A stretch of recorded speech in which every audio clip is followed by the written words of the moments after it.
Tokie prasti lietuvių mirtingumo rezultatai yra ne visuose gyventojų socialiniuose sluoksniuose. Aukštesnio išsilavinimo miestų gyventojai išgyvena ilgiau, bet yra kelios grupės, kurių gyvenimo trukmė kelia susirūpinimą. Viena iš tokių, manau, ir aktualiausia čia jūsų laidai paminėti, tai yra kaimo gyventojų, ūkininkų ir ūkio darbuotojų grupės, o taip pat bendraja prasme tai yra mažiau išsilavinusių gyventojų grupės. O kodėl? Tai yra daugybė priežasčių. Na, jeigu žiūrėsime į kaimo gyventojus, tai vėlgi galima išskirti kelis momentus. Tai yra ne vien ekonominiai veiksniai, tai kad jie gauna mažiau pajamų ir visa kita, bet aš manau labai didelę reikšmę turi tokie psichosocialiniai galbūt veiksmai. Kas tai yra?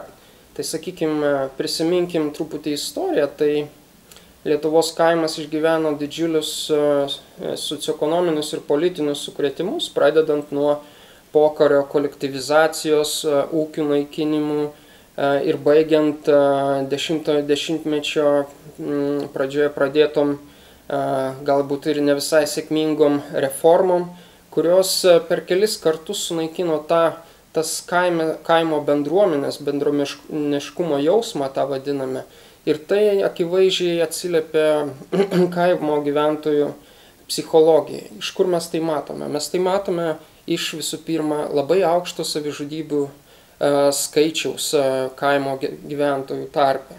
Tai yra iš principo tie Lietuvos savižudybių rekordai pasaulio mastu, mes iki šiol esame lyderiai.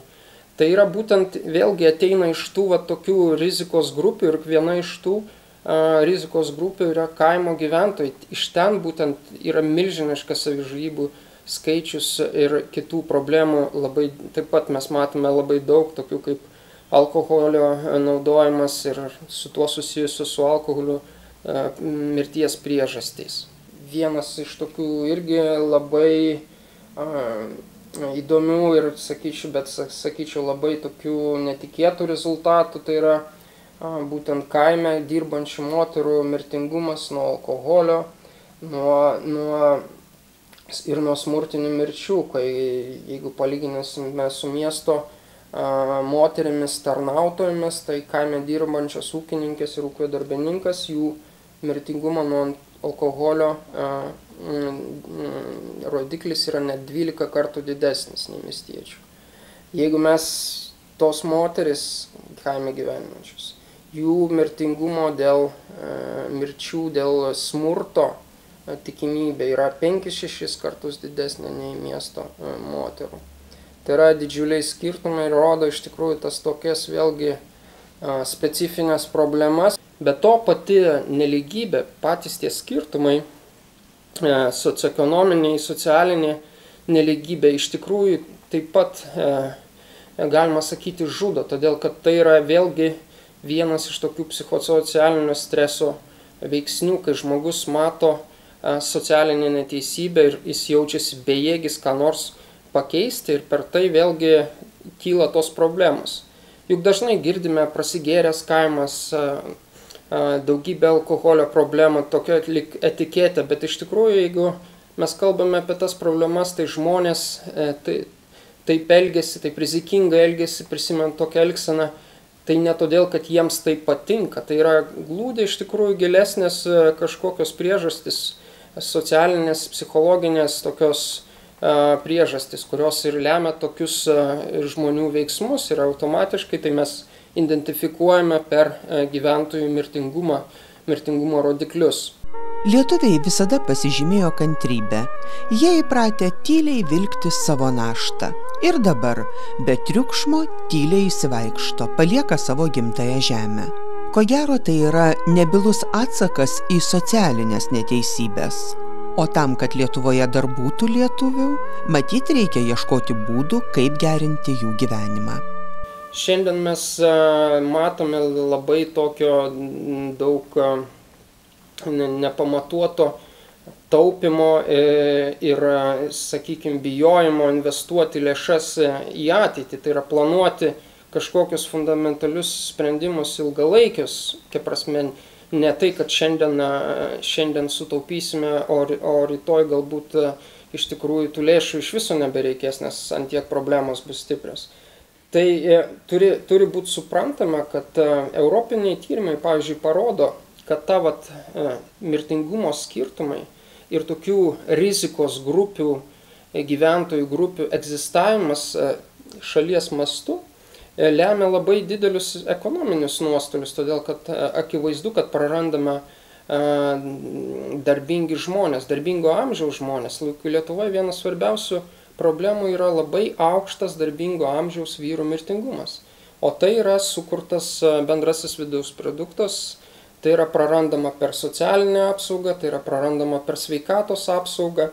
Ir yra keli skaičiai, pavyzdžiui, ES mastu buvo atliktas tyrimas, kuris nustatė, kad gyventojų skirtumai, tie nelygybė, per tai prarandama apie 20% sveikatos apsaugos biudžeto, 15% socialinės apsaugos biudžeto, o bendri ekonominiai nuostoliai siekia net 1,5% bendrojo vidaus produkto. Tas, reiškia, nelygybės generuoja. Tai jeigu mes žinosime, kad Lietuvoje tas mirtingumas yra žymiai aukštesnis negu ES vidurkis, pavyzdžiui, tai akivaizdžiai tie nuostoliai Lietuvoje yra dar žymiai didesni.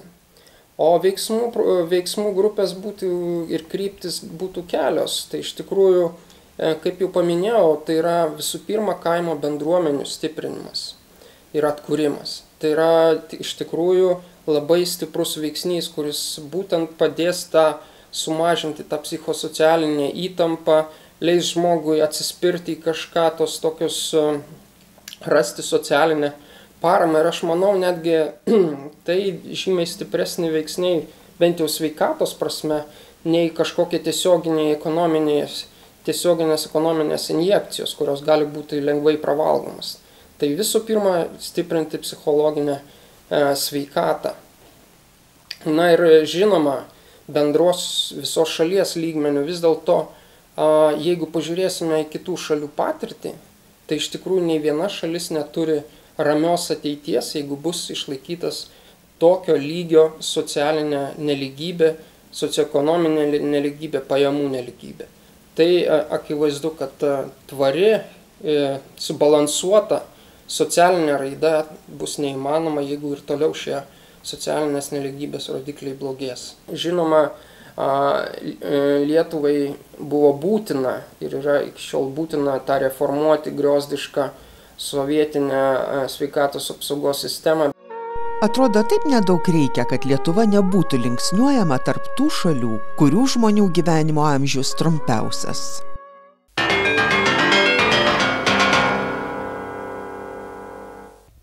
Verba – Kaziuko mugės būtinas atributas, o kaip jas riša, pasižiūrėjome Bražuolės kaime Trakų rajone. Gelena Rakovska Bražuolės kaime Trakų rajone verbas riša jau bene 20 metų. Parduoda jas Kaziuko mugėje. Ir gražu, ir koks litas ne pro šalį. Į vasarą renkam žolės visus, ten ir ryšiam, o pats pinimas, kada nori, tada ten pradėk. Nuo naujų metų šiandien pradėjom biškį ten pinti. Irgi visą dieną, nesėdim ten kiekvieną dieną. Verbą tai galima ten sugalvoti, nors kokios yra žolės, bet vis tiek reikia viršūnėlį. Galima bendrai viršūnėlis ten. Paklausta apie konkurenciją tarp verbų rišėjų, ponia Gelena sako. Pas kiekvieną tai kitokia. Tokių tai mačiau, pavyzdžiui, tokių nemačiau, aš pas mus tik tai tokių. Anksčiau tai buvo tik tai pats žmogus, o dabar iš parduotuvių labai daug atveža. Tokia ir konkurencija. Čia jau negera konkurencija? Negera tokia. Bet vis tiek ten kainos didesnės, ten nuolaidas mažiau daro, o mes čia kaip savo produkciją, tai galim ten kad jau ir pigiau, ir Ar pasivežat atgal iš Kaziuko? Žiūrint kokie metai, jeigu oras geras, pernai labai gerai, oras buvo geras, tai pardavėm viską. Ir nedaug turėjom, o būna, kad labai silpnai perka. Jeigu ten lietus arba sniegas, tai labai ten silpnai žmonės neateina. Lenkai daugiausiai šitų spalvotų perka, o lietuviai tokių natūralių, kad natūralesnė būtų. O jūs čia tas siūlas, jeigu sudėt pati sugalvojot, jūs čia patogiau? Čia parodė irgi mums, kad patogiau. Irgi vaikai tai taip nedaro, jam patogiau va taip laikyti, bet reikia laikyti taip.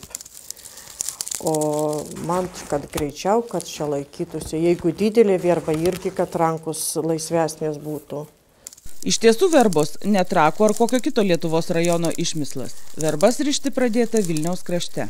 Šiandieną jau po 2009 metų turiu apie 450. Tuos rišėjus, tai reiškia, jos yra aprašytos, tai yra žinomas jų gimimo metai, pavardė, mergautinė pavardė, iš kur kilusius, iš ko išmoko, minimum informacijos. Todėl, kad informacija yra perdodama iš lūpų iš lūpas, kartais nueini pas vieną verbų rišėją aprašyti, tiesiog anketą užpildyti, o iš jos, reiškia, jinai tampa ne vien tik tai kaip apklaustaja, bet tampa ir informatorė, nes jinai papasako apie kažkiek. Tai ir po to tiesiog tokia kaip siūliukas, sužinai vieną, eini, bendrauji su žmonėmis ir per kaziuką tenka pavaikščioti net esu praeitų metų tiesiog užregistravosi visas verbų rišėjas, kur ir Rokiškiai ryša, kur ryša ir Panevėžį, jos žinoma išmoko iš kažkur, tai čia nėra paslaptis būtent mūsų šitas menas, bet vis dėlto tokių verbų kaip Vilniaus krašto verbas, kur moteris naudoja tą iš gimtų laukų, iš pievų, čia pat paruoštą, padžiovintą žaliavą, įriša į verbas. Niekad nebus, pavyzdžiui, tokia verba nupinta, nurišta kažkur Panevėžyje. Jeigu kalbėti apie pašventintą verbą, tai verba turi savo vėl, kaip ir sakiau, tam tikrą apeiginę funkciją ir tas siūliukas pašventintos verbos turi gydomųjų savybių. O be to, liktai kiekvienas tikintysis per kaziuką ar per kitą šventę nupirkęs verbą, dažniausiai būna, kad ir pašventina per verbų sekmadienį ir turi liktai atlikti vėl paskirtį, turi labai tinkamai sunaikinti verbą, kitaip kalbant sudeginti, palikti tik siūliuką, su kuriuo galima gydytis ir nuo pelenų dienos, o jinai greit kaip tik ir ateis, iki verbų sekmadienių gyventi tinkamą gyvenimą, kad neužžūstinti dievulių ir kad vėl nupirkti naują verbą, pašventinti, o po to pašventintą užkišti kažkur po balkiu. Koks žmogus tokia yra verba. Jeigu tikėti apie tą mūsų vadinamą energetiką arba tą gėrį ir blogį, kurį mes nešiojam, kurį mes bet ką darom ir skalbiam ir net barą mes turim bartis irgi saikingai, kad neužrūstinti ir kad žodis neįsipildytų, tas pats ir rišant verbą. Moteris specialiai pasiruošia tam, turi specialius rūbus, tam turi specialių kampelį. Reikia nusiteikimo, nes jeigu žmogus negerai nusiteikęs, tai nelabai ir pats darbas reiškia vyksta. Negalima atskirti natūros nuo žmogaus, nes kas tai yra kultūra. Aš skaitau, kad etnokultūra ir va tą, ką mes darom, tai čia yra būtent kultūra, tai yra apdorota natūra. O mes kaip tik esam tokios pakraipos srities atstovai, kuris minimum apdorojam natūrą, kad jinai taptų kultūra, bet ir nereiškia, neprarastų savo natūros. Ant Ebros krantos žaliam pavėsy. Džiugu, kad senosios Vilniaus krašto verbų rišimo tradicijos taip puoselėjamos. Džiugu, kad yra tokių entuziasčių kaip Janina Norkūnienė. O dar labiau džiugu, kad kaziukas dabar jau ne vien tik Vilniuje. Tad medinių šaukštų, molinių puodų, lūpinių armonikėlių, švilpinių ir žinoma verbų įsigyti vykite ten.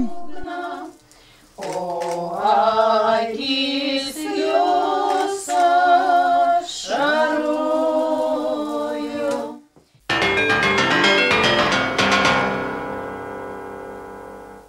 Praėjusioje laidoje klausėme, kur geriau Lietuvoje gyventi – Skuodo rajone ar Kretingos rajone. Daugiau jūsų balsų teko Skuodo rajonui. Ačiū, kad balsavote ir sveikiname laimėtoją. Šiandien klausėme, kur Lietuvoje geriau gyventi – Marijampolės rajone ar Vilkaviškio rajone. Balsuoti kviečiame internetu Gimtosios žemės svetainėje gimtojizemė.lt arba telefono numeriu 86 111 09 09, siunčiant trumpąsias žinutės su tekstu Marijampolės arba Vilkaviškio. Kviečiame balsuoti visus turinčius nuomonę šiuo klausimu. Jūsų atsakymų laukiame iki trečiadienio 24 valandos. Rezultatus paskelbsime kitoje Gimtosios žemės laidoje ir interneto svetainėje gimtojizemė.lt. Tiek šį kartą apie knygas, kaimą ir kaziuko verbas. Pasimatysime po savaitės. Balsuokite, siūlykite kandidatus Gimtosios žemės jorio nominacijoms ir prisiminkite, kad kovą teatrai vaidina žemdirbiams. O paukščiai Lietuvon sugrįš. Iki.